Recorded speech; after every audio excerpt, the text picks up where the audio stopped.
So hello guys, pag-uusapan po natin ngayon about sa Facebook world na marami pong nagkakaroon ng sa profile recommendation po nila na not recommendable, and isa na po ako doon. Tanong po ako sa aking mga kaibigan na ganun din po yung mga account nila. So not recommendable po sila guys. Bali halos po lahat ngayon sa pagpasok po ng December, halos-halos po lahat ng account sa Facebook is not recommendable.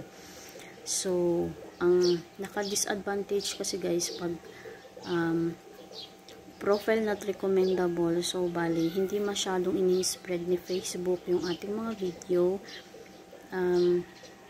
and hindi po masyadong nakikita. So, nagiging less visible po tayo sa ating mga followers, pati po sa ating mga friend. So, mas maganda po talaga na maging recommendable po yung ating video kasi po pwedeng i-spread po ni Facebook sa ating mga friend, followers, pati po sa mga ibang tao na hindi po naka-follow sa ating account. Ang iyong Facebook profile or yung page ninyo is recommendable. So, makakagain kayo ng maraming views, lalo na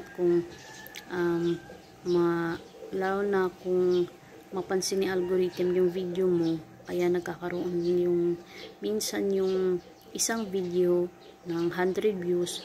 So, kung 100 views and umaabot din ng mga million views. So, ganun lang guys. So, ganun guys. Mas maganda na recommendable yung inyong page at saka profile. So, ngayon kasi, kahapon, may nabalitaan ko din na not recommendable sila. Then, kinabukasan guys, nabalik na rin yung kanilang account. So, sa akin guys, siguro mga 1 PM ako nagkaroon ng not recommendable sa profile recommendation. And then, kinabukasan ngayon, ganun pa rin siya. So, sa support inbox kasi, sa monetization, clear. Pero pagdating sa support inbox guys, meron ako nakitang copyright doon. Click ko siya, walang video na pinapakita. So, observe ko na lang pagdating ng 1 PM guys, kasi 1 PM ako na not recommendable na sinilip ko na may friend kasi na nag-send sa akin na ganito daw yung Facebook profile niya. So, pagkakita ko kasi guys, ganun din ako. So, observe ko pa ngayong 1 PM kung magiging recommendable ba ulit yung aking account. So, marami kasi mga update na ginagawa sa Facebook. So, pag makareceive tayo ng mga gayang violation o kung glitch lang or error, ibabalik din naman yan sa dati.